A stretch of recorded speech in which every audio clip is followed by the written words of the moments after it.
At this time, Feng was also furious. He was going to the toilet, who knew that Mina would suddenly barge in. Feng was an orphan.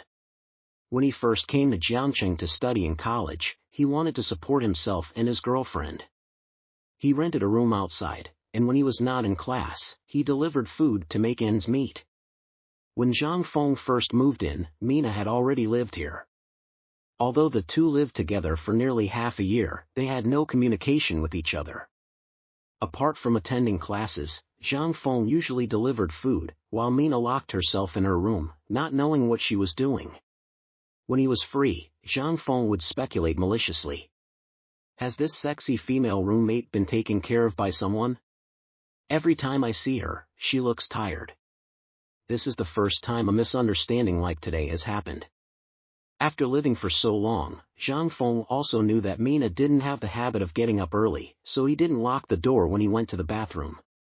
Who knew that Mina got up so early today, and broke into the toilet without saying anything? Being ridiculed by Feng, Mina blinked and took a long time to react. Then why don't you lock the door? You don't lock the door when you go to the toilet, you think the toilet is opened by your family. Mina didn't care about that, she was almost taken over by Feng, so she wouldn't let Feng settle the debt so easily. You're blind, the bathroom light is on, didn't you see it? Mina was unreasonable, and Feng, was not a kind master. If it wasn't for the fact that Mina was a woman, he would have had sex with her on the spot. Mina was furious, pointed at Feng and said, "Are you a man? I'm the one to blame for not locking the door. If you don't explain this to me today, I'll never end with you." Do you really think of yourself as a big star? It's just your airport, if you beg me to see it, I won't. Feng sneered, and swept Mina's chest in front of him, his eyes were full of disdain. You! Mina's pretty face flushed with anger. I'm too lazy to talk to you. I still have something to do. You can take your time. Feng looked at the time and found that it was already 1:30 in the afternoon. He didn't have time to play with Mina, so he quickly picked up the key on the table and ran out in a hurry. Feng, you pervert, come back to me. Mina picked up the pillow on the sofa and threw it at Feng.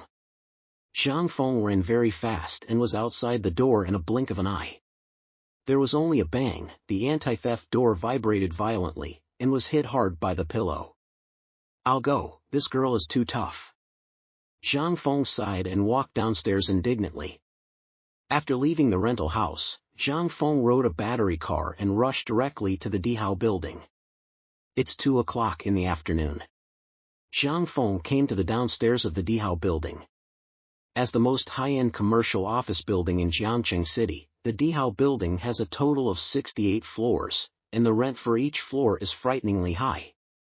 At this time, the open-air parking lot of the Dihao building was full of all kinds of luxury cars.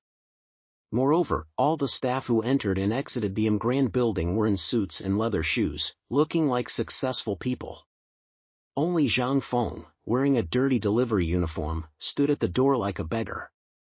"Excuse me, please take the fire exit next to the takeaway." As soon as Feng walked into the Dihao building, the beauty at the front desk frowned and shouted, with a very disdainful expression on her face. "I'm not here to deliver food." Feng replied lightly. "You don't deliver food? Then why are you here?" The beauty at the front desk shouted angrily.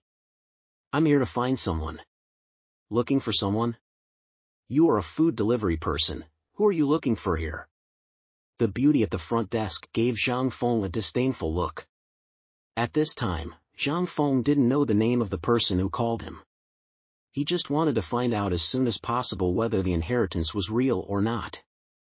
So he ignored the lady at the front desk, but walked directly towards the elevator. "Hey, what's the matter with you?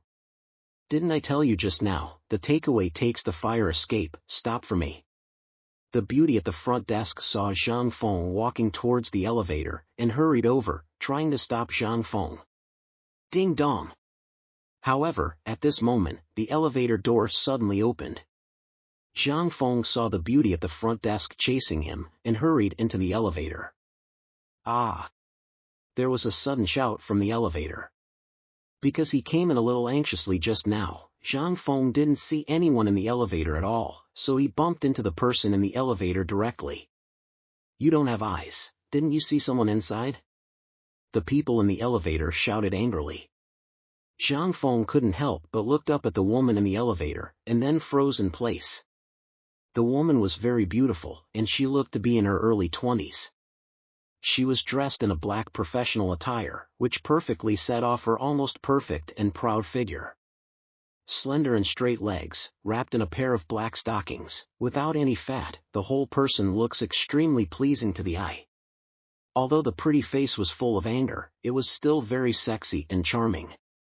And just now the woman was holding a cup of coffee in her hand. When Zhang Feng hit her like this, the coffee spilled directly on the woman's chest. "You delivery guy, is this a place you can come to? Where's the security guard? Come and kick him out." Seeing Zhang Feng wearing a yellow takeaway uniform, the black silk beauty scolded in disgust. "Sorry, I was in a hurry just now, I didn't see anyone inside." While talking, Zhang Feng took out a tissue from his pocket, trying to help the beauty wipe off the coffee on her body. "Ah, pervert!" The black silk beauty screamed instinctively.